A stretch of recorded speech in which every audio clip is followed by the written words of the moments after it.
नमस्कार, मैं हूं मनोराव और आप देख रहे हैं हमारा खास कार्यक्रम विसाख 2017। जैसा कि सर्वविदित है, आगामी 4 सितंबर को छात्र संघ चुनाव होने वाले हैं और पूरे प्रदेश के परिणाम 4 सितंबर को ही आएंगे। इसी को देखते हुए उदयपुर में जो तैयारी की गई है, उदयपुर के छात्र नेता जिस तरह से तैयारी कर रहे हैं और जो छात्र नेता चुनाव लड़ने वाले हैं वो जिस तरह से तैयारी कर रहे हैं, तो हमारे साथ में एनएसयूआई से हैं हिमांशु चौधरी और अखिल भारतीय विद्यार्थी परिषद से गज्जू राणा। तो हम सबसे पहले हिमांशु चौधरी से बात करेंगे, किस तरह की तैयारी कर रहे हैं आप?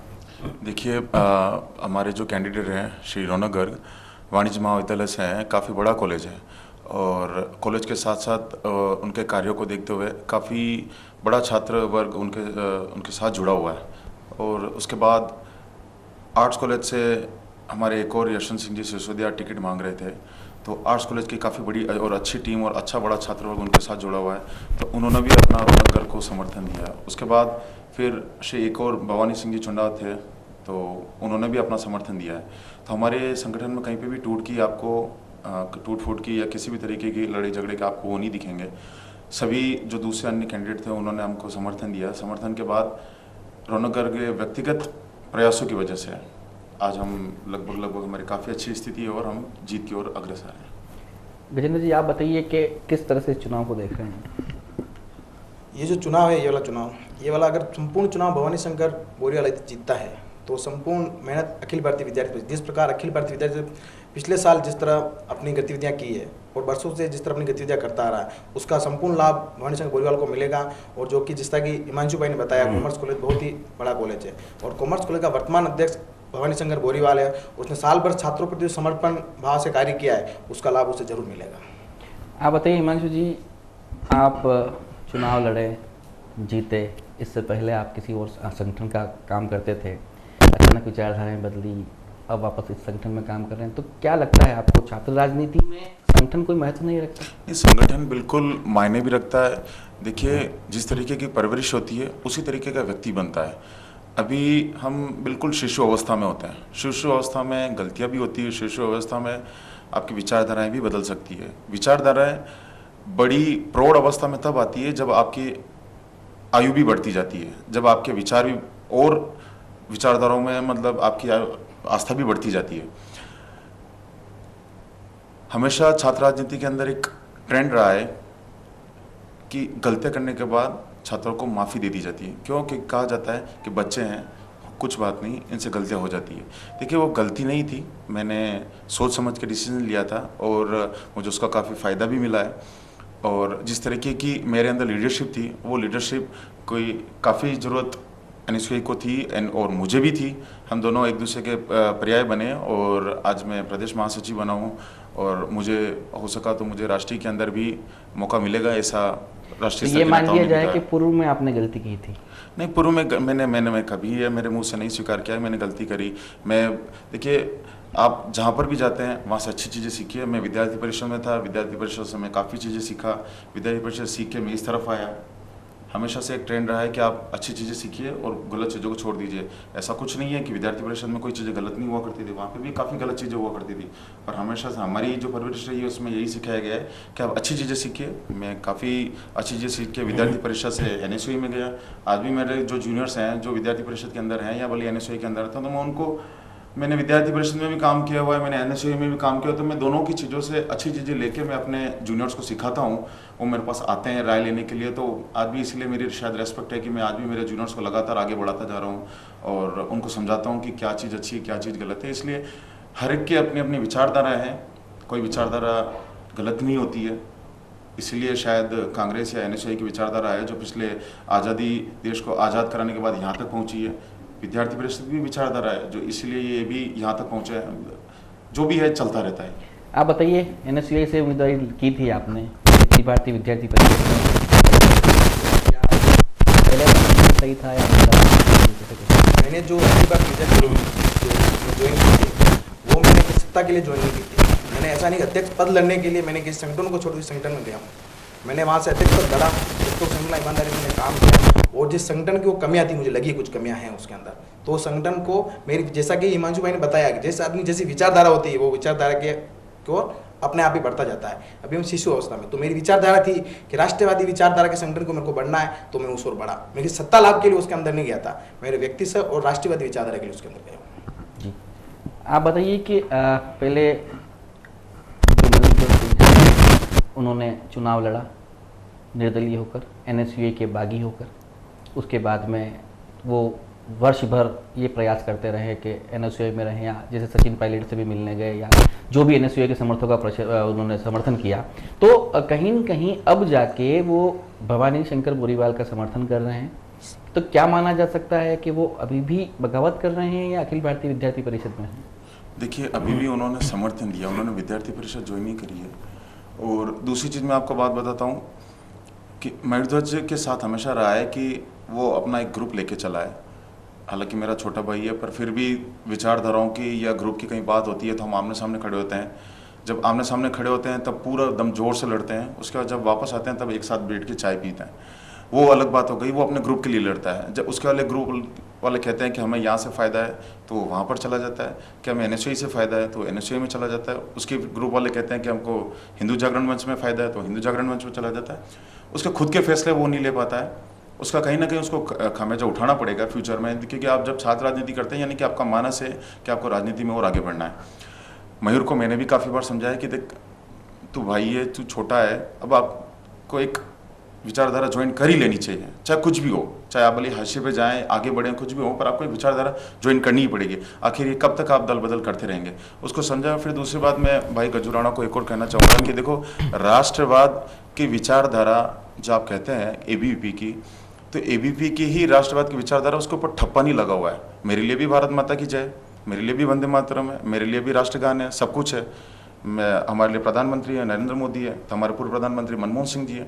राष्ट्रवाद ये होता है कि आपके अंदर अति उत्साह है, आप गलत दिशा पे जा रहे हैं। गलत दिशा में है कि राष्ट्रवाद के नाम पर जिस तरीके से गौ तस्करों की जो वो हत्या करना, या फिर जो अन्य अभी जो ये लीचिंग चल रही है, या फिर भीड़ द्वारा जो हत्या की जा रही है, या फिर आप उसको अलग नज़रिए से सोचिए, अलग नज़रिए से सोचिए, अलग नज़रिए से देखिए कि ये चीज़ आप कानून के माध्यम से भी कर सकते हैं।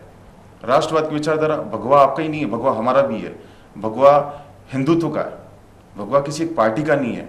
अब इसमें देखिए, अब ये राष्ट्रवाद की नहीं है, ये राजनीति की और अभी एक छात्र राजनीति की है। तो कभी और बड़े होंगे तो वापस अब जब अपन कभी सामने बैठेंगे तब इस राष्ट्रवाद पर और चर्चा करेंगे। आप बताइए, 15 दिन पहले भारतीय आपने सदस्यता दिलवाई और भवानी शंकर बोरीवाल का जो समर्थन कर रहे हैं वो आपके अखिल भारतीय विद्यार्थी परिषद के पुराने 2000 के विरोधी रहे हैं, तो उन्होंने खुल के विरोध किया। तो कहीं ना कहीं आपको ऐसा नहीं लगता है कि आपके पास कोई उम्मीदवार नहीं था, आपको पहला तो उम्मीदवार बनाया? बता दूं कि अखिल भारतीय विद्यार्थी कम से कम 5 उम्मीदवार थे, जैसे अक्षय मेहता है, प्रहलाद सिंह राठौड़ है, इस गौरव शर्मा थे, लेकिन 1-2 कैंडिडेट ऐसे थे जो भी नए नियम आए उसके अंदर वो कैंडिडेट नहीं रह पाए। लेकिन उसके अलावा हमारे पास और भी प्रत्याशी थे। लेकिन भवानी शंकर बोरीवाल की जो साल भर उसने कार्य किए हैं, चाहे वो विरोध में रहा हो कैसा भी हो, लेकिन किसी अच्छे व्यक्ति को अपनाना किसी भी संगठन का एक प्रमुख दायित्व होता है, वो हमने हमारा कर्तव्य निभाया। भवानी शंकर बोरीवाल ने जो पिछले साल कार्य किए हैं, जिस लगनता से उसने छात्रों के बीच में रहकर पूरे वर्ष भर कार्य किए, उसी कार्य को देखते हमने उसे प्रत्यक्ष बनाया। हालांकि वो जो 15 दिन पहले ज्वाइन की, लेकिन उसकी विचारधारा उसने खुद ने कहा शुरू से वही रही है, और प्रत्यक्ष की कमी हमारे पास कभी नहीं थी। अखिल भारतीय विद्यार्थी परिषद जो अलग से अपना उम्मीदवार घोषित करती, फिर मयूर ध्वज अलग से समर्थन की तरफ जाते हैं, तो क्या लगता है आपको कि भविष्य में ऐसा क्या हो गया कि भाई मयूर ध्वज का समर्थन करना पड़ रहा, क्योंकि वो तो नीरज समर के सामने खड़ा हुआ था? शायद हिमांशु जी ने समझाया मयूर को, उनको बात समझ में आ गई हो, क्योंकि अखिल भारतीय विद्यार्थी परिषद और हिंदू जागरण दोनों ही संघ के ही अनुसूचित संगठन है, दोनों ही संघ की विचारधारा के ऊपर चलते हैं। तो उन्होंने सोचा होगा कि मैं हिंदू जागरण मंच में रहते हुए उसको समर्थन दूँ, शायद उनकी बात समझ में आ गई हो, इसलिए उन्होंने ऐसा किया हो। लेकिन समर्थन उनको मिला है हमारा, तो हम स्वागत है उनका। जी, आप बताइए, जिस तरह से रौनकगढ़ का झगड़ा होता है, मयूर ध्वज सिंह उनमें साथ में होते हैं, उस समय हिंदू जागरण मंच एक अलग काम करता है, और अभी रौनकगढ़ का चेतन परमार के साथ एक फोटो वायरल हो रहा है कि जब विवाद नहीं रहा या एक हो गए, तो कहीं न कहीं ये संगठन को छोड़ के चुनाव हो रहे हैं या किस तरह से चल रहा है, बताइए। देखिए, मैं बार बार कहता आ रहा हूँ कि छात्र राजनीति व्यक्तिगत उदयपुर के अंदर, मैंने जयपुर के भी चुनाव देख लिए, मैं पिछली बार जोधपुर का भी प्रभारी था, मैंने वहाँ के भी चुनाव देख लिए। जोधपुर के चुनाव होते हैं कम्प्लीटली जातिवाद और क्षेत्रवाद के आधार पर होते हैं, जयपुर में कम्प्लीटली जातिवाद के आधार पर चुनाव होते हैं। उदयपुर का जो चुनाव है वो चेहरे का चुनाव और आपके व्यक्तित्व का चुनाव, आपके किस तरीके के संपर्क हैं, आपकी किस तरीके की मित्रता है, आपका किस तरीके का व्यवहार है, उसका चुनाव होता है। यहाँ पर चेहरे का चुनाव होता है। देखिए रौनक गर्ग की ही लड़ाई थी, आप जो कह रहे हैं जो फोटो रॉयल होता वो रौनक गर्ग की ही लड़ाई थी। उसके अंदर रौनक गर्ग के जो मित्र थे उन्होंने और रौनक गर्ग ने मिलकर जो भी करा, आखिर आज उन दोनों का समझौता हो ही गया। छात्र राजनीति चलता रहता है, मैं किस तरफ था, मैं किस तरफ आके चुनाव लड़ लिया, आप किस तरफ थे, आप किस तरफ अब अपने मुकाम बढ़ रहे हैं।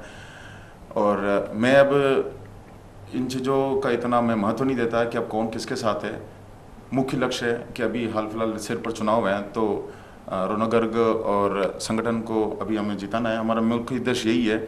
और ये सारी हमारे लिए सेकेंडरी चीज़ें हैं और किससे हमारा समझौता हो रहा है। और जोड़ तोड़ तो आप फिर राष्ट्रीय स्तर पर देख रहे हैं कि एमएलए खरीदे जा रहे हैं, बेचे जा रहे हैं, तोड़े जा रहे हैं, हटाए जा रहे हैं, सरकारें को गिराई जा रही है।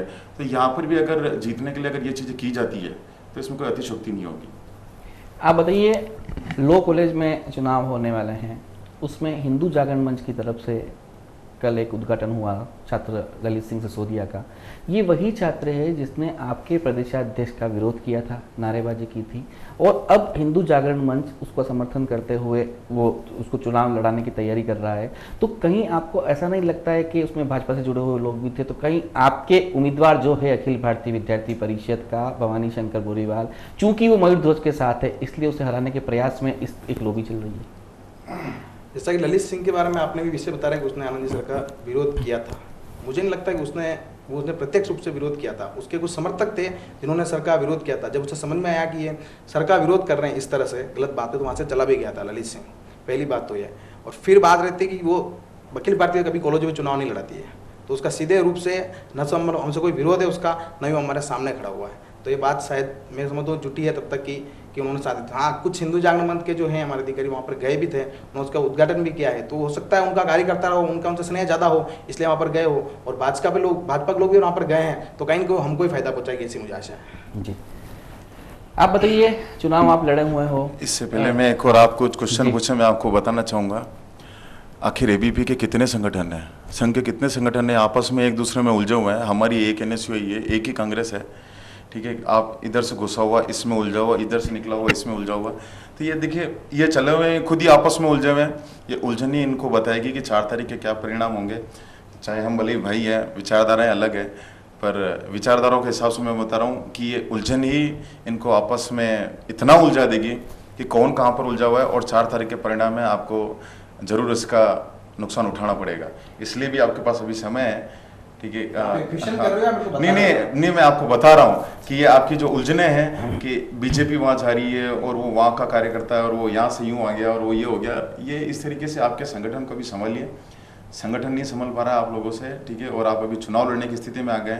अब वहाँ पर अभी 2 मिनट पहले आप मयूर ध्वज सिंह को उसकी वजह से विश्व हिंदू, क्या नाम है उसका, हिंदू जागरण मंच की वजह से आप अभी हिंदू जागरण मंच से उसको कोस रहे हैं, फिर उसका समर्थन ले रहे हैं, और उसी तरफ आप ललित सिंह का आप अपना ही आदमी बता रहे हैं। तो इस तरीके से देखिए ना, नहीं तो आपसे उनको हिंदू जागरण मंच ललित सिंह से आपको वोट चाहिए, तो आप ललित सिंह के आपके कहीं पर भी किसी एक व्यक्ति के पीछे नहीं चलता है, विचारधारा के पीछे चलता है। आपकी जिस तरह एनएचओ के प्रोफाइल बोलते हैं, राहुल गांधी का फोटो आता है, तो हम आप स्वयं अपने आप में जाके देखिए, फॉलो करते हैं। राहुल गांधी जो वहाँ पे जेएनयू के अंदर भारत नाले साथ में खड़ा हो जाता है। आप खुद अपने आप को इस तरह देखिए कि किस तरह की ओर जा रहा है। जंगल में नाचे मोर किसने देखे? राहुल पूरी मीडिया साक्षी है। देखिए, मैं आपको बात बताता हूँ, तो गया तो देशद्रोही हो गए, गया तो देश विरोधी नहीं, देश विरोधी। मैं आपको बात बताता हूँ कि शायद अगर अभी इसको शहर भी देखता हो तो मैं आपको बात बताता हूँ, एनआईए ने जांच करी, उस एनआईए सीबीआई से भी बड़ी, और राष्ट्र के अंदर जितनी भी राष्ट्र विरोधी गतिविधियां होती है उसके लिए एनआईए जांच करती है। एनआईए ने आज दिन तक एक भी उस नकाबपोश को गिरफ्तार नहीं किया है जिसने जेएनयू के अंदर देश विरोधी नारे लगाए थे। कौन थे वो, कहाँ से आए थे वो। माहौल बनाना था, उस समय चुनावी माहौल था, यूपी के चुनाव सिर पर थे, उनका फायदा उठाना था। और उस तरीके से जिस तरीके से उन चुनावी और उन देश विरोधी नारों का जो इस तरीके से बीजेपी ने जो यूज करा। हाँ, तो कौन कन्हैया कुमार ने कभी नहीं कहा, कन्हैया कुमार ने ये नहीं कहा कहता ना कि कश्मीर की आजादी चाहिए, कि हिंदुस्तान से आजादी चाहिए, कन्हैया कुमार ने कभी नहीं कहा। और कन्हैया तो लगाया तो उसको गिरफ्तार करें। जिस तरह से आपसे सवाल हुआ, एक सवाल मैं आपको, क्योंकि आपने भी चुनाव लड़ा, आपने भी चुनाव लड़ा, आचार संहिता के जो भी नियम हैं, लिंग दो कमेटी के जो नियम हैं, ऐसा नहीं माना जा सकता कि सब नियमों की आपने पालना की थी, लेकिन एक जो टेंटेटिव अमाउंट रखा गया है, क्या वो चुनाव के लिए काफ़ी है? वैसे टेंटेटिव अमाउंट जो है वो चुनाव के लिए काफ़ी नहीं है। इसके ऊपर शायद यूनिवर्सिटीज को भी सोचना चाहिए, उसको शायद सीमा को बढ़ाना चाहिए, क्योंकि 5,000 रुपये जो सीमा दी गई है, 5,000 उसमें अगर कोई लड़का कैंपेनिंग करने ले जाता है उसमें ही खर्च हो जाते हैं। तो सीमा को तो मैं समझूंगा कि सीमा बताई गई वो गलत है।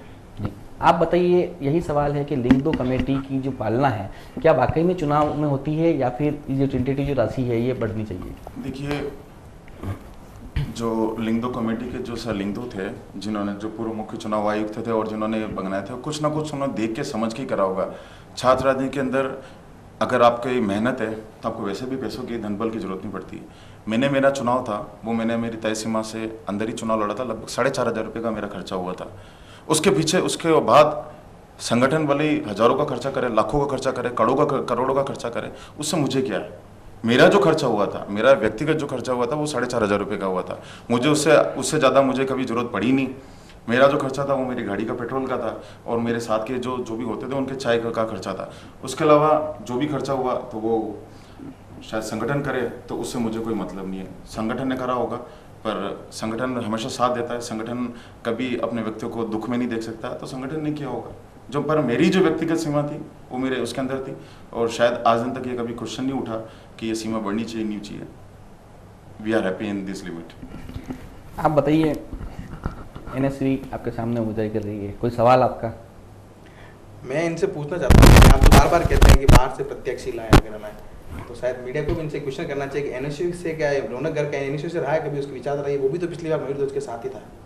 उसका ऐसा क्या हो गया कि उसने विचारधारा को छोड़ा? उस मैं आपको बार बार कहता आया हूँ कि उदयपुर के अंदर ना जातिवाद का चुनाव है, ना क्षेत्रवाद का चुनाव। उदयपुर में मित्रता, चेहरे का और उदयपुर में व्यवहार का चुनाव होता है। उसकी मित्रता थी, दोनों मित्र थे, साथ में पढ़े स्कूल में, साथ में खाना खाया, साथ में ही वापस उन्होंने कॉलेज ग्रेजुएशन करी, तो उन्होंने उसका साथ दिया होगा। पर उसकी विचारधारा थी और उसके फादर कैंडिडेट नहीं था, कहने का मतलब है। मेरे पास यशवंत सिंह था, मेरे पास भगवान सिंह चुंडावा था। अरे कैंडिडेट तो था, विचारधारा वाला तो था, नहीं लड़ सकता तो वो तो बात की बात है, जिस दिन फॉर्म उठ जाता उस दिन की बात थी। उसके बाद भगवान सिंह चुंडावा था, उसके बाद रौनक गर्ग था। जो जिस तरीके से जापट से टिकट मांग रहा है वो मतलब उसी विचारधारा से सहमत है। आप टिकट मांग रहे हो, अगर आपको टिकट नहीं मिलने के, अगर टिकट मांग रहे हो, टिकट के बाद आपको टिकट नहीं मिलता, फिर आप उधर से पलटी मार जाते हो, तो फिर वो बात अलग हो जाती है, वो बिल्कुल ही बात अलग हो जाती है। मयूर ध्वज के साथ अब यही था कि आप टिकट मांग रहे हो, टिकट आपको नहीं मिला, फिर आपने इधर पलटी मारी, इधर के बाद फिर और आप इस तरफ चले गए। आप हंगामा क्या दिखावे के लिए क्या था? बस नहीं, मेरा कोई हंगामा नहीं था। हमने 4 दिन पहले मैंने, प्रदेश अध्यक्ष जी ने और प्रदेश प्रभारी जी ने रौनक गर्ग को मैंने मीडिया के सामने बोला, नहीं मेरे को, अरे इससे कोई फर्क नहीं पड़ता। मेरा रौनक गर्ग भाई है, बड़े भ्राता है मेरे, सब जो है मीडिया वाले सब मेरे भाई हैं, उससे कोई फर्क नहीं पड़ता। मान सम्मान इज्जत हम सब भाई हैं, इससे कोई फर्क नहीं पड़ता। रौनक गर्ग को 4 दिन पहले प्रदेश से, जयपुर से, मैं खुद वहीं था, हमने पर्सनली फ़ोन करके कह दिया था कि भैया आपका टिकट है, आप आराम से फ्री हैंड तैयारी करें। बस वहाँ पर ये दिक्कत पड़ रही थी कि एक जो अन्य बंदा था जो टिकट मांग रहा था, तो उसके ईगो को सेटिस्फाइड करना हमारी जिम्मेदारी बनती थी। मैं उदयपुर के जिला चुनाव संयोजक होने के नाते मुझे सख्त जरूरत थी कि कोई भी व्यक्ति बाकी ना खड़ा हो। एनएसयूआई को हमेशा इसका नुकसान उठाना ही पड़ता है। इस बार 1-on-1 इलेक्शन है, 1-on-1 इलेक्शन में अगर एक भी बाकी खड़ा हो जाता तो एनएसयूआई को उसका हानि उठानी पड़ती। एनएसयूआई में भी पॉसिबल कुछ भी उसमें हो सकता था। तो उसके लिए मैंने उनसे विनती करी कि आपका जब टिकट फाइनल है तो आप इस तरीके की जिद ना करिए, आपसे रिक्वेस्ट है आप जिद ना करिए, आप जो बंदा आपके समर्थन में आ रहा है उसके ईगो को सेटिस्फाइड कर दीजिए, नहीं तो अपन को इसका खामियाजा उठाना पड़ेगा। पर वो नहीं माने, तो फिर जो होगा तो देखते हैं। पर फिर भी जो बंदा नाराज़ था हमने उसको मना लिया, यशवंत सिंह था, तो यशवंत सिंह आज रौनगर के फेवर में है। उससे कोई फ़र्क नहीं पड़ता कि कौन क्या है क्या नहीं है, कोई नाराज़ नहीं है। हमारा एक परिवार है, अच्छा परिवार है, और हम जीत की ओर अग्रसर हैं। आप कोई सवाल करना चाहते हैं? सवाल तो क्या है, देखिए मैं सकारात्मक विचारों वाला इंसान हूँ, अच्छी सोच वाला इंसान हूँ। विचार और से भी अगर देखें तो हम भाई हैं।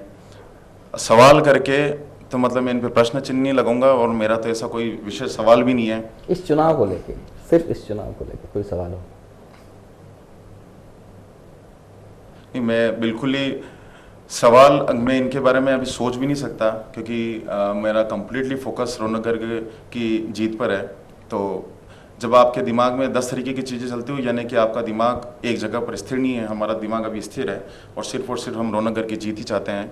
तो मेरे दिमाग में एबीपी क्या करेगी क्या नहीं करेगी, हमारी इसकी स्ट्रेटजी से कोई मतलब नहीं है। हमें हमारी स्ट्रेटजी से मतलब है, और हम बिल्कुल फोकस्ड हैं, और हम आगे बढ़ रहे हैं। और एबीपी चाहे जो करे उससे कोई फ़र्क नहीं पड़ता, उनकी क्या स्ट्रेटजी है, वो क्या करेंगे क्या नहीं करेंगे। पर हमारी तो यही है कि एबीपी जो भी करे, ये बीच में विचारधारा, राष्ट्रवाद और इस तरीके के शब्द ना लाएं। इससे क्या क्यों नहीं लाए, प्रश्न लाते हैं। आप एक काम करो, एनएसयू के जो राष्ट्रवाद के लेके चलता है, साल भर में आप ऐसा कौन सा एक काम बता दो, गिना दो मेरे को, जो समाज के लिए होता है, राष्ट्र के लिए होता है। एक काम बता दो मुझे, एक काम गिना दो, एक काम गिनो, पिछले साल एक काम गिना दो आपने एनएसयू ने ये काम किया जो समाज के हित में, राष्ट्र के हित में। बताओ, एक काम बताओ, ऐसा कोई आंदोलन बताओ, ऐसा कोई कार्य बताओ, ऐसी कुछ बताओ।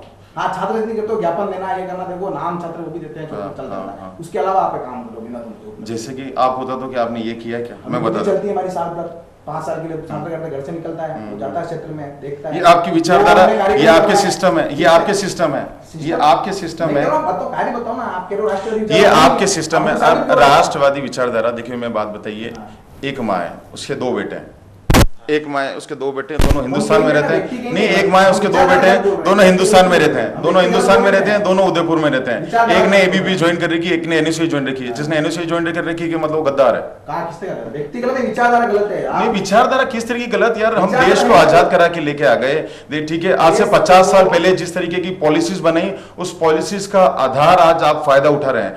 राष्ट्र को, समाज को बनाने के लिए, किसी भी तरह समाज को बनाने के लिए कम से कम 50 साल की जरूरत होती है। आज से 50 साल पहले जो हमने सोचा, इसलिए आज हम इस स्टूडियो में बैठे हुए हैं। इतना विकास, इतनी जो है, क्या था भारत, क्या था जब आजाद हुआ था? सब अंग्रेज लूट के लेके चले गए थे। पर उस समय की जो स्ट्रेटेजीज थी, उस समय की जो दूरदर्शी विचारधारा थी, राष्ट्रवादी, देखिए मेरी बात सुनिए, आज भी कंडीशन ये भारत के अंदर, भारत के लोगों को बोल बोल के समझा जा रहा है कि आपको चाइना का माल यूज नहीं करना है, फिर भी भारत लोग यूज कर रहे हैं। क्यों नहीं कर रहे हैं? भारत में राष्ट्रीयता नहीं लोगों के अंदर, वो अपनी देश की व्यक्ति भावनाओं को समझ नहीं पा रहे हैं। उसका कारण क्या? 50 साल शासन आना, उसने कभी देश के प्रति, देश के अंदर, अभी का मैं बात बताता हूँ, देश के अंदर आज 63% देश के अंदर विकास होगा। कोई भी सरकार विकास तो होगा। एनडीए आपकी सरकार है, एनडीए आपकी सरकार है, राष्ट्रवादी सरकार है, एनडीए आपकी सरकार है। एनडीए हमारी सरकार नहीं है, राष्ट्रवादी सरकार हमारी सरकार नहीं है, सरकार हमारी नहीं है, हमारे सरकार में लड़ना नहीं है। आप पहले आप स्टडी करके आइए, आप पढ़ के आइए। एनडीए की ही सरकार है अभी केंद्र के अंदर, सरकार है, लेकिन हमारी सरकार नहीं है वो। आप एबीपी की सरकार नहीं कह सकता, एबीपी को आप उसके साथ मत जोड़ो। मैं तो, आप कांग्रेस से अपने आप को जोड़ सकते हो, आपका जो चलता है राहुल गांधी के साथ चलता है, हमारा नहीं चलता है। नहीं, स्वामी अमानंद हमारे भी, स्वामी विवेकानंद हमारे भी विचारधारा है। आपकी विचारधारा कैसे? नहीं तो आप बताओ, मुझे काम बताओ, आप मुझे बात मत करो, काम बताओ, ये काम नहीं तो आपको बात बताता हूँ कि क्या हम शहीद भगत सिंह की जयंती नहीं मनाते? कब मनाई? क्या हम गांधी जयंती नहीं मनाते? क्यों नहीं मनाई? आप आइए हमारे कार्यालय पे आके देखिए, कांग्रेस कार्यालय पे, हमारा एनएसयू कार्यालय, आप वहाँ पे आइए। आपने छात्रों, अरे तो जो छात्रों से, बड़े बड़े नेता, अरे तो वहां पर हम ये देखिए, आप अड़िए मत, जहाँ पर स्थान होता है, जहाँ पर हमारे मनाने का तरीका है, हम उसको फॉलो करते हैं। ठीक है, आप काम बताओ, क्या काम बताओ, आप मेरे को बताइए ना। जैसे पिछली बार छात्र संघ हमारा नहीं था, ठीक है, फिर भी हमने जितनी कॉलेज में काम किए हैं, चाहे एमबीएस में रैंकिंग हुई, सबसे जाके एबीपी खड़ी उस छात्र के साथ, उसने सुसाइड नोट लिखा, उसके खिलाफ हमने ज्ञापन दिया पूरा। पिछले बार हमने चेस प्रतियोगिता लो कॉलेज के अंदर, एमबी कॉमर्स कॉलेज के अंदर हमने कबड्डी की प्रतियोगिता करवाई, क्रिकेट की प्रतियोगिता करवाई, इसके अलावा बहुत सी संगोष्ठियां भी हुई, सामाजिक अनुभूति के लिए हमने। ऐसे कोई कार्य गिनाओ ना, ऐसे कोई कार्य गिनाओ जिनको छात्रों का कोई विकास हो सके, या फिर छात्रों को अच्छी लाभ मिल सके। देखिए ये आपके संगठन के कार्य हैं। संगठन के कार्य ये आपके संगठन के नहीं आपके संगठन के कार्य हैं। आप संगठन के कार्य को संगठन के कार्य आपको इसके अलावा बोलो आप आपके संगठन के कार्यों को आप है ना इस तरीके से छात्रों के बीच के मत जोड़िए। देखिए मैं संगठन के खूब कार्य जिससे जुड़े रहने के लिए इतना छात्र वो करता है, हम उसकी विचारधारा से सब करते हैं। आपका अंतिम लक्ष्य सत्ता प्राप्ति है, इसके अलावा कुछ भी नहीं है। हमारा अंतिम सत्ता प्राप्त नहीं है। आपका क्या है, बस रौनक घर जीत जावे, बात खत्म। अच्छा, उसके अलावा पहले कुछ भी करे, अच्छा, वो कैसे भी करे। क्यों रौनक घर जीत रहा है? आप मेरे को ये बताइए, क्यों रौनक घर जीत रहा है? आप भी यही हैं, आप भी यही हैं, अंतिम लक्ष्य आप भी यही हैं, मैं भी यही हूँ। अंतिम लक्ष्य भवानी को जिताना नहीं, भवानी का डेवलपमेंट करना, भवानी के साथ जुड़े कार्यकर्ताओं सही। भवानी का डेवलपमेंट तो आपने किया होगा ना, आपने साल भर प्रोग्राम कराए, तो आप कह रहे हैं ना आपने भवानी का डेवलपमेंट किया ना, कि भवानी का डेवलपमेंट करना यानी कि आप करेंगे उसका। देखिए मेरी बात सुनो, आपके विद्यार्थी परिषद के अंदर कथनी और करनी में बहुत जमीन आसमान का फर्क है, बहुत फर्क है। मैं आपको जानता हूँ, मैं जानता हूँ। नहीं मैं एग्जाम्पल देखिए, मैं बात सुनो, मैंने शुरू से भी कहता रहा हूँ, मैं सकारात्मक विचारों वाला इंसान हूँ, ना तो मैं क्वेश्चन करता हूँ, ठीक है, ना मैं ऐसी चीजें सोचता हूँ कि आपने क्या किया, आपने क्या किया। मैं ना किसी के ऊपर आरोप लगाता हूँ, मैं मेरा सोचता हूँ। क्या तो मैं क्या, अरे देखिए ये अभी छात्र राजनीति पे आए हैं, अपन छात्र राजनीति की बात करें, अभी चुनाव के ऊपर अपन बात करने आए। अगर आप भी इस तरीके से तो आप तो मैं चलो मैं आपको फिर मैं आपसे आपकी तरफ से मेरी तरफ से मैं कहता हूं आपको, अपन दोनों आपसे एक निवेदन करते हैं कि आप हमें दिसंबर में बुलाइए। इस मौके पे मना बुला गया, हमें दिसंबर में बुलाइए। दिसंबर में आप हम दोनों की डिबेट करवाइए, आप भी प्रदेश सह मंत्री के नाते और मैं भी एक हम दोनों तैयार हैं, ताकि तब आपको भी नहीं तब हमें जांचिएगा कि कौन छात्रों के बीच है, छात्रों की समस्याएं या छात्रों के लिए काम करना या राष्ट्रवाद या वो जो भी है वो हम आपको उस समय जवाब देंगे। मैं अभी बिल्कुल अभी इन चीजों पे चर्चा नहीं करना चाहता। और नहीं मैं आपको बात बता दूं, परिणाम से ना तो मैं कभी डरा हूं, ना कभी परिणाम की मैं चिंता करता हूं। अगर मैं परिणाम की चिंता करता कि मेरा क्या होगा क्या नहीं होगा, तो मैं विद्यार्थी परिषद छोड़ के एनएसआई को नहीं पकड़ता और शायद चुनाव नहीं लड़ता और चुनाव नहीं जीता। मैंने काम करे तो आपकी मजबूरी थी उसमें। अरे तो मजबूरी तो मैंने काम करे अब छात्रों के लिए काम करे तभी तो मैं जीता। काम करे, हमेशा व्यक्ति का काम बोलता है, ठीक है। अगर एबीपी ने काम करे थे तो उस समय एबीपी क्यों नहीं जीत गई मुझसे? आपने एबीपी में काम किया था, आप थे ना, मुझसे एबीपी क्यों नहीं जीत गई? कौन सा एबीपी का चेहरा था? आप कहां से काम देखिए, बातें मत काटिए आप बिल्कुल आप हाँ मैं वही कह रहा हूँ, मैं आपको वही कह रहा हूँ। कौन सा एबीपी के लिए काम करा? हिमांशु चौधरी ने अंदर, मैंने तो करी ना, बिल्कुल कह रहा हूँ। तो फिर एबीपी ने काम करे ना, तो एबीपी क्यों हार गई? क्योंकि एबीपी का उसमें चेहरा आप थे ना। अरे तो कौन सा चेहरा था? मैं तो कह रहा हूँ ना, उस समय तो चेहरा तो देवेंद्र सिंह था ना। ऐसे नहीं होता है। आप मैं आपसे बार बार निवेदन कर रहा हूँ, आप स्टडी करके आइए, उसके बाद अपन बात करेंगे। फिर उसके बाद मैं दूसरी बात कर देता हूँ। विद्यार्थी परिषद का एक और काम, छात्र राजनीति आगे की राजनीति में जाने का एक स्टेप होता है, पंक्ति होती है। साबित करो आप। मैं बता रहा हूँ आपको, सभी आए। श्री गजेंद्र जी भंडारी, भारतीय जनता युवा मोर्चा, अभी गजेंद्र भंडारी आए ना, तो वो कितने साल के बाद आए? अरे आए, अरे कभी तो आएंगे। एक पंक्ति होती है, आप मेरी बात मत काटो, आप मैं आपको बता रहा हूँ, एक पंक्ति होती है। विद्यार्थी परिषद में आपने काम सीखा, काम करा, एक वक्त के बाद आएंगे। बड़ी राजनीति में एक वक्त के बाद आएंगे। एबीपी राजनीति नहीं करती है, एबीपी राजनीति नहीं करती है। सोनू आहारी का चुनाव, पूरे उदयपुर को बता देता हूँ, सोनू आहारी का चुनाव, इसके अंदर एबीपी के ऊपर सबसे बड़ा कलंक है। क्या कलंक है? सबसे बड़ा कलंक है। आज छात्र राजनीति छात्र को उसका फॉर्म रिजेक्ट कराना ये आम छात्र का अधिकार है। लिंगदो कमेटी ने कहा है, सुप्रीम कोर्ट है, वो उसकी समान हम सबको करना चाहिए। आदेश की पालना की, आदेश की पालना करिए। चलो मैं वापस आपको बता देता हूँ, मैं शहर को मैं बता देता हूँ कि धारा 323 होती है, जो एक थप्पड़ की धारा होती है, सबसे छोटी होती है। उस केस के अंदर 7 मुलजिम थे। अब वापस लिंगदो कमेटी के अंदर होता है कि चार्जेस फ्रेम होना, चार्ज जब फ्रेम होते हैं उसके बाद कोर्ट सुनेगी और उनको बताएगी कोर्ट कि भाई ये उसमें गिल्टी कॉन्विक्ट है या नहीं। अरे मैं आपको बता रहा हूँ, आज मौका मिला, जब मौका मिलेगा तब मैं बोलूंगा, ठीक है। उस समय जिस तरह विद्यार्थी परिषद ने जिस तरीके से छात्र राजनीति के जो रौंदा था, छात्र राजनीति में ना छात्रों के अधिकार को जिस तरीके रौंदा था, जीतने के लिए जो हद अपनाई गई थी, और जो हद अपनाई गई थी, मैं आपको बात बता रहा हूं, आप अगर ये चीज बोल के करते, क्या अगर आप ये चीज बोल के करते हैं, आपने आपत्ति लगा दी और जीत दी, वो चीज नहीं होती है, वो आपकी कूटनीतिक जीत थी, आप इसको स्वीकार करें। अगर आप मुझे कुछ कहेंगे तो अगर मेरे से वो गलती होगी तो मैं स्वीकार करूंगा। विद्यार्थी परिषद का अहम हमेशा बोलता है, वो स्वीकार कभी नहीं करता है, ठीक है। आप जिस दिन अगर स्वीकार कर लेंगे कि हाँ आपकी राजनीतिक जीत थी या कूटनीतिक जीत थी, सोनू हरी को जिताना आपकी बेहद मजबूरी थी, तो आप मैं उस दिन मैं मान जाऊंगा कि आपका चलिए विकास आपसे एक सवाल है।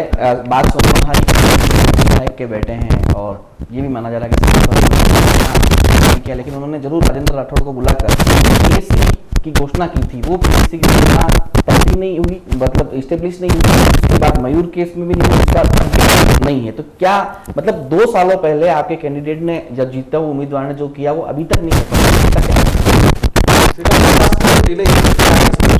राजेंद्र राठौड़ उन्होंने घोषणा करके चले गए, उसके ऊपर वो ध्यान नहीं दे रहे हैं। हमारी, मैं इनको बार बार कह रहा हूँ, हमारी सरकार नहीं है, हमारी सरकार नहीं है। मैं आपको अभी की एग्जांपल जनजाति रैली निकाल के पूरा सरकार का पूरा विरोध किया हमने। सरकार की जो भी नीति छात्रों के खिलाफ, समाज के खिलाफ, राष्ट्र के खिलाफ, उनका विरोध करेंगे, चाहे सरकार किसी की बीजेपी की हो चाहे किसकी भी हो। बहुत से ऐसे एग्जाम्पल है जब एबीपी ने बीजेपी सरकार में लाठियां भी खाई है, उनका विरोध भी किया। ये वास्तविकता है, आपको पता नहीं है। बीजेपी की सरकार और ऐसे मत बोलिए, अभी आपको उन्हीं का सहयोग लेना नहीं, सहयोग लेना है। 5 दिन बाद मेरी बात सुनिए, अगर बीजेपी को फोन करेंगे कि भैया हमें भीड़ की जरूरत है, हमें धन की जरूरत है, हमने कभी तो आज तक कभी उनको भीड़ के लिए सहयोग के लिए फोन नहीं किया, नहीं करेंगे। मैं कह रहा हूं, अगर उनको लगता है कि ये हमारी विचारधारा से हैं, अगर हम अच्छे हैं तो हमारे साथ वो आएंगे। कांग्रेस के भी बहुत से नेता हमारे सहयोग करेंगे, लगेगा वो बहुत अच्छा आएंगे इसमें। तो फिर आप उनको स्वीकार करिए, आप उनको कैसे आरोप ना लगाएं कि अपना प्रशासनिक कमी है। मैं क्या कह रहा हूं आरोप ना लगाएं। आपको मैं कह रहा हूं कि अगर कांग्रेस के बहुत नेता भवानी को अच्छा समझे, वो भी हमारे साथ में आएंगे। अब क्या करना, उसमें क्या है, हमारे हिसाब सबके लिए खुले हैं। लगता है उनके अच्छा टैक्सी अच्छी विचारधारा करेगा, मना नहीं करते हैं। ऐसे बहुत सारे एग्जाम्पल इसमें भी काम करे, कांग्रेस के अंदर भी गए हैं, वो अलग अलग क्षेत्र में भी काम है। कोई डॉक्टर इंजीनियर है, इसमें भी कर रहा है, कोई कलेक्टर भी बना, तो क्या वैसे क्या कह सकते हैं आप इसके पीएचसी पे आइए। आपकी क्यों नहीं हो पाई थी? क्या नहीं हो पाई? आपकी सरकार है फिर भी नहीं हो पाई। मैं वापस कह रहा हूं, मेरी सरकार के वाइस चांसलर हैं फिर भी नहीं हो पाई। शायद आप में नेतृत्व की कमी है। हमें नेतृत्व की कमी नहीं है, हमने इसके अलावा बहुत सारे काम भी किए हैं, उसके अलावा बहुत सारे काम किए हैं। तो किसी एक चीज को तो पहले पूरा करिए। पूरे हॉस्टल्स की सुविधा आज सुधरी ना, वो सिर्फ एबीपी काम सुधरी है। आप उसको पूरा करिए। एक डिस्पेंसरी को लेके आप मतलब आप डिस्पेंसरी को लेके हम नहीं कह सकते। हमारी मैं कह रहा हूं नकारात्मक बात कर रहे हैं बात, मैं आपको सकारात्मक पूछ रहा हूं, मैं बस एक चीज बता ही नहीं पा रहे हैं। हमारी एक जो नहीं हो पाएगा आप उसको आप गिना रहे हैं। मैंने मुद्दा छेड़ा ही नहीं। हाँ, लेकिन अखिल भारतीय विद्यार्थी परिषद की तरफ से मैं आपको सबको छात्रों का आश्वासन देना चाहूंगा, डिस्पेंसरी वाला काम है वो खुद सीरियस लेके इस काम को जल्द से जल्द पूरा करवाएंगे। चलिए कार्यक्रम के अंतिम पड़ाव में चलते हैं। एनएसयूआई के रौनक गर आपके उम्मीदवार हैं और पैनल के नाम भी अब आएंगे जी। छात्र मतदाताओं को क्या कहना चाहते हैं आप? देखिए, छात्र मतदाताओं को मैं कहना चाहूँगा कि अगर आप तक मेरी बात पहुँच रही है तो शायद आपने मेरा कार्यकाल भी देखा होगा। मेरे कार्यकाल के दौरान जिस तरीके से मैं लगभग हर चीज़ पे ऊपर लगातार काम करता था, काम करने के बाद तैयारी करके और मुद्दों को पकड़ के और मुद्दों के ऊपर क्या चीज़ हो सकती है क्या चीज़ नहीं हो सकती, उसके बाद में वाइस चांसलर से या सारे प्रशासनिक अधिकारियों से मिलता था। उसी का परिणाम है कि काफ़ी सारे काम हुए। देखिए, हमें कोई वित्तीय अधिकार नहीं मिलते हैं। आपको मैं अभी भी बता देता हूँ कि किसी भी अध्यक्ष के पास कोई वित्तीय अधिकार नहीं होते हैं, पर फिर भी आप कॉमर्स कॉलेज के पीछे वाली बिल्डिंग देख सकते हैं और उसके बाद साइंस कॉलेज वाली नई बिल्डिंग देख सकते हैं, आप लॉ कॉलेज वाली बिल्डिंग देख सकते हैं। उस समय ए ग्रेड यूनिवर्सिटी बनी थी, तो मैंने उस समय मैं भी बैठा था एक दिन मीटिंग के अंदर, तो मैंने साहब कहा था कि साहब आप लगातार सीटें बढ़ाते जा रहे हैं, अपने पास अब ए ग्रेड यूनिवर्सिटी भी हो गई, लगभग 60 करोड़ का अपने पास ग्रांट भी आया है, तो आप उसके अंदर से अब नई बिल्डिंग का इंफ्रास्ट्रक्चर आप क्यों नहीं तैयार करते हैं? तो उस समय क्या था कि उन्होंने कि हिमांशु जी हमने लगभग इसके ऊपर सोचा है और आपने भी आज हमको कह दिया है, तो आप हमें ज्ञापन दे दीजिए। मैं क्या ज्ञापन नहीं, मैं खुद आपके सामने व्यक्तिगत खड़ा हुआ हूँ और आप इस चीज़ के ऊपर तैयारी करिए। और आज का परिणाम है कि लगभग 12 करोड़ रुपए में 3 बिल्डिंगें बनी थी, लॉ, साइंस और कॉमर्स की। उसके अलावा उस समय मैंने भले ही एक मेरा प्रयत्न करा था, तो मैंने कंपाउंडर साहब जो वित्त नियंत्रक जो होते हैं, तो मैंने उनसे बातचीत करी थी मैं कि संभाग का सबसे बड़ा यूनिवर्सिटी है और संभाग भर से यहाँ पे छात्र आते हैं। वो छात्र आते हैं तो उनकी भाषा की भी प्रॉब्लम होती है और जिस कर्मचारी से वो पूछते हैं तो कर्मचारी हर बार उनको झल्ला के जवाब देता है। उसकी कर्मचारी की गलती नहीं थी, वो दिन भर में कम से कम 1000 बच्चों को फेस करता था। तो मैं कि साहब आप क्यों ने एक हेल्पलाइन शुरू कर दीजिए, क्योंकि हेल्पलाइन तो फिर हेल्पलाइन का तखमीना बनाया। हेल्पलाइन में लगभग उन्होंने 10 लाख रुपए की प्रतिवर्ष देने की वो करी और उसका प्रावधान करा। तो उसके बाद एक हेल्पलाइन चालू हुई। लगभग मैं आपको बता देता हूँ कि 70,000 स्टूडेंट अभी तक हेल्पलाइन से रजिस्टर्ड होकर अपनी समस्याओं का निराकरण करवा चुके हैं। जो हेल्पलाइन मेरे टाइम जो मैंने चालू कर रही थी, तो उसका कंप्लीट उद्घाटन होकर सोनू हरी ने उसका उद्घाटन करवाया था। वही वाली बात है कि काम यूपीए गवर्नमेंट ने करवाया और अब मोदी साहब उसका फीता काटने आ रहे हैं। तो उस समय उसके बाद जितने भी कार्य हुए तो उसी तरीके से रौनक गर्ग भी एक अच्छा समझदार और उसको पता है कि उसको क्या करना है क्या नहीं करना है। रौनक गर्ग आप सबसे भली बात परिचित है, उसके अंदर लीडरशिप क्वालिटी है और वो अच्छे से तकनीकी पहलुओं को जांचता है परखता है, उसके बाद किसी भी अधिकारी से बात करता है, अधिकारी से बात करने का तरीका आता है, उसको काम निकलवाना आता है। तो आप देख लीजिए, जांच लीजिए, परख लीजिए, अभी भी आपके पास मौका है। अगर आप किसी यारी दोस्ती के चक्कर में अगर आप किसी अन्य संगठन को अगर आप वोट दे रहे हैं तो आप देखिए, यहाँ पर आपकी पहली सीढ़ी है। राजनीति में अच्छे लोगों को, अच्छे विकास करने वाले लोगों को चूज करने के अपने पास पहली सीढ़ी, अगर यहीं से आप अपन अच्छे लोगों को आगे लेके आएंगे, या फिर सिर्फ यारी दोस्ती में अगर आपने अपना वोट अगर किसी व्यक्ति को दे दिया, अगर वो जीत गया तो सिर्फ वो जीता है नहीं, हमें अपन को आगे अच्छे लोगों को लेके आना है। उस अच्छे लोगों को लाने की आपकी जिम्मेदारी है। आप रौनक गर्ग को वोट दीजिए। मैं नहीं कहता कि आपको कौन समझ में आया, अगर आपको उसकी लीडरशिप क्वालिटी समझ में आती है तो आप उन्हें वोट दीजिए, पर अगर आपको रौनक गर्ग की क्वालिटी समझ में आती है तो आप 4 तारीख को अपने घर से निकलें, विकास को वोट करें, अच्छे व्यक्ति को आगे लाने के लिए आप वोट करें, NSUI को वोट करें, मजबूत करें। एक विचारधारा कभी भी देशद्रोही नहीं हो सकती। राष्ट्रवाद के नाम पर लगातार जो एक अन्य विचारधारा है उसको खत्म करने की जो कोशिश की जा रही है उसको आप बचाएं। ये बचाने की जिम्मेदारी आपकी है। आप अपने उम्मीदवार के लिए छात्र मतदाताओं को क्या कहना चाहते हैं? छात्र मतदाताओं से मेरी यही अपील है कि जिस तरह का भाषण लंबा चौड़ा भी हिमांशु जी ने दिया है कि राष्ट्रवादी विचारधारा नहीं है, तो आप खुद सोचें, परखें। पिछले साल के जिस प्रकार JNU के विषय देख लिए, रोहित वेमुला वाला विषय देख लिए, उन सारे विषयों को देखते हो आप खुद अपने समझ को सोचें। जो भी छात्र सेकेंड ईयर, फाइनल ईयर या मास्टर डिग्री कर रहे हैं वो खुद सोचें कि पिछले साल अखिल भारतीय विद्यार्थी परिषद ने किस किस तरह के कार्य कराए, उसने कितने अच्छे अच्छे कार्य किए हैं, कितने रचनात्मक कार्य किए, कितने देशव्यापी या राष्ट्रव्यापी कार्य किए हैं। जब जब भी जरूरत पड़ी देश को, तब तब अखिल भारतीय विद्यार्थी में जाके वहाँ पर मुद्दा जरूर उठाया। जैसा कि बात कर रहे हैं इनके प्रत्याशी की, इनके प्रत्याशी का सिर्फ फेस कट या बोलने की अच्छी हो सकती है, भाषणबाजी इनको अच्छी आती है, इसके लिए इनको काम कोई अच्छा नहीं आता। लेकिन जैसा कि भवानी शंकर बोरीवाल है, उसने कार्य करके बताया, तभी उसके ऊपर छात्रों ने विश्वास करके पिछले साल उसको 1100 वोटों से चुनाव जिताया था। ये उसके समर्पण भाव था छात्रों के बीच में, ये उसने साबित करके बताया। इसलिए अखिल भारतीय विद्यार्थी ने उसको अपना प्रत्याशी बनाया। और रही बात राष्ट्रवादी विचारधारा के नाम पे हमको वोट मांगने की, तो हमें आपको साबित करने की जरूरत नहीं कि हम राष्ट्रवादी संगठन है। हम अपने कार्यों से, हम अपने जो क्रियाकलाप करते हैं, हमने अपनी गतिविधियों से स्वतः ही साबित हो जाता है कि हम राष्ट्रवादी संगठन है। तो इसलिए आपसे अनुरोध है कि आप अधिक से अधिक मात्रा में अखिल भारतीय विद्यार्थी को सही संगठन को चुने, सही व्यक्ति को चुने, तो राष्ट्र के लिए, इस MLSU के लिए बहुत ही अच्छा होगा। तो ये था हमारा खास कार्यक्रम विसाख 2017, जिसमें हम दोनों ही संगठनों के दिग्गज छात्र नेताओं से बात कर रहे थे। हम तो सिर्फ माध्यम में और माध्यम ही रहेंगे। हमारी अपील आपसे ये है, सभी छात्र मतदाताओं से अपील ये है कि 4 सितंबर को किसे भी चुने लेकिन मतदान करने जरूर जाएं। नमस्कार।